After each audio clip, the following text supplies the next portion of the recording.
when you're drafting a pitch template, it needs to include certain things, right? Who you are, your stats about your social media, brief line, and your audience, because your audience needs to align with the brand's audience. And then you have to include a reason why you want to work with the brand. Tell them why you love them. Why would be a benefit for them to have you as a creator for them. And another key thing that I like to do, and I feel like a lot of people don't do this because it is work, but I'm telling you, I think this little piece of gem right here is key to actually having a brand respond to you. Have a creative pitch idea in mind of what that partnership could look like to work with that brand. Tell them what you would love to do for them. Go on their social media and see what they're lacking, see what they're missing, and go on their website and see what kind of photos they're putting up and tell them how you can enhance that, how you can make it better. And I'm telling you, that little gem right there, I've gotten so many responses from brands saying, wow, we love that idea. We would love for you to work with us. And give them examples of previous stuff that you've done in this pitch email. And it doesn't have to be 10 different examples. It could be even just one. Show them a partnership that you've done or a spec campaign, guys, that is similar to their brand so that they can have an idea and see what it is that you do. Put a little link so that it takes them directly there. And then, of course, do not forget to include your media kit. That is also, and I would include a link to the media kit, not as an attachment, because sometimes with attachments, it gets thrown into junk and it just sets off all these alarms. So hyperlink your media kits, hyperlink to a specific campaign that you've done before, and have a creative pitch idea and the reason you love the brand. Now, once you have this template and your database going, you can start sending out pitches the very next day. Just like I said, customize your draft pitch. Don't send the same email to everybody. I'm telling you, brands know when it's a copy paste. So you do not want to just generalize. You want it to be a personal email. And how you can move a little bit faster with this is when you're doing your research in your little database that you're going to now create, when you have your brand, the name, the person, the title, put a next column and put why you like that brand. And also put a next column and put creative pitch and just jot down a few ideas so that when it's time to send out the email, you're not busting your brain trying to figure out, okay, how can I come up with something? You already did that on your research day. Your pitching day is your pitching day, and your pitching day is to sending these emails out. It's not to be figuring out where to go. It's not to be figuring out what to type. It's really to put in the email and draft it up and make sure it's personalized and you're writing the right things. And that's how you get through your pitches. Let's kind of like get into a sample pitch real quick. So we're doing it I'm gonna do it for my Caribbean. So, dear Mr. Brown, you want to put your name, my name is, and whatever it is, I am and you put the state or the location that you're in, based influencer with a total following of X amount of followers on X platform with a monthly reach of, and you put how much reach you have, whether it's in the thousands or hundreds, it doesn't matter, but you still want to put that reach. Then the next thing to talk about is your audience. So your audience is important because you want to make sure that it aligns with the brand's audience. So you want to say something like, my audience is majority, and you insert the demographics, whether it is millennial women, whether it is millennial men, whether it is men between 25 and 40. If you're into promoting children, families like that, you want to make sure your audience is exactly almost a match to a T of what your target audience is for the brand, who are actively booking my recommendations based on comments and feedback that I get from the content I share on, and you put the dash platform. So within those 3 lines, you're telling the brand who you are, who your audience is, what your reach is, and why people follow you.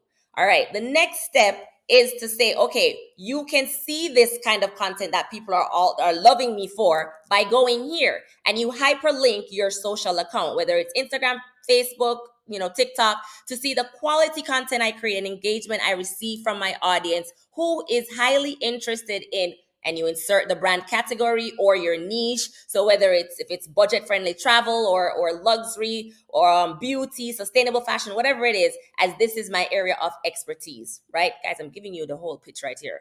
And then now you want to get into why you should talk to this brand, why the brand should hire you. I am personally a huge fan of, you insert the brand name, because I love, and you put the exact reason why you love the brand, okay? You love why am I sticking to this water? Because it's right here in front of me. So I love Pellegrino because I drink it almost every day when I work out, and it is an integral part of my routine. And I would love to showcase that to my audience. Therefore, I'm reaching out to you to see if you currently partner with influencers or if you're even open to it.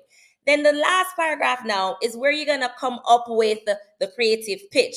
So with Valentine's Day coming up, which is just around the corner, this is a great opportunity to promote, and you put the brand name as a perfect gift idea. Or, it could be some, if it's travel related with the Easter holiday coming up, this is a great opportunity to highlight X country as the perfect destination to visit, or any other creative pitch you guys have, honestly, but make it a one line pitch. You don't want to go into too much details, because then you don't really know what the brand is looking for. It's just an idea. And then remember to be kind of location specific or production value specific, date specific.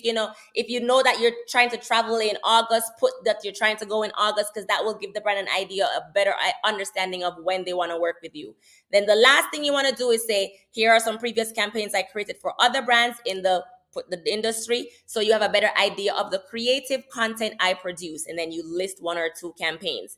You say, here's my media kit for further perusal. Please kindly get back to me at your earliest convenience, or direct me to the best contact who is in charge of your social and marketing initiatives. If this is not yourself, looking forward to hearing from you. Kind regards. And that is a sample brand outreach pitch. Because I mostly partner on Instagram, I will put that it's an Instagram partnership proposal, and then I put my handle X brand name, the name of the hotel.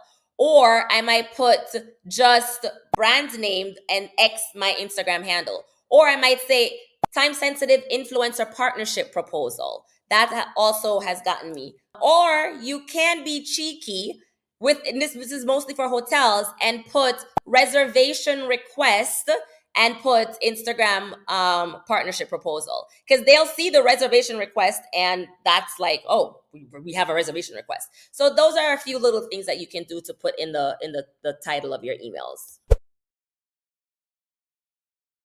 So you have to have no shame, guys. Honestly, it is it's important. It's not even important. It's more than important to follow up. It's such key. And that's how I land most of my brand partnerships. I almost never get a response after the first initial pitch. And what I use is, I call it the 3x3 strategy, where after the initial pitch email I send a follow-up email 3 business days apart, 3 times, pretty much like in a row. And then after those 4 emails, if I don't get a response, I give it a break, and then I go back again and I restart the pitching process. But I'm telling you, 75% of the times I get a response from the brand.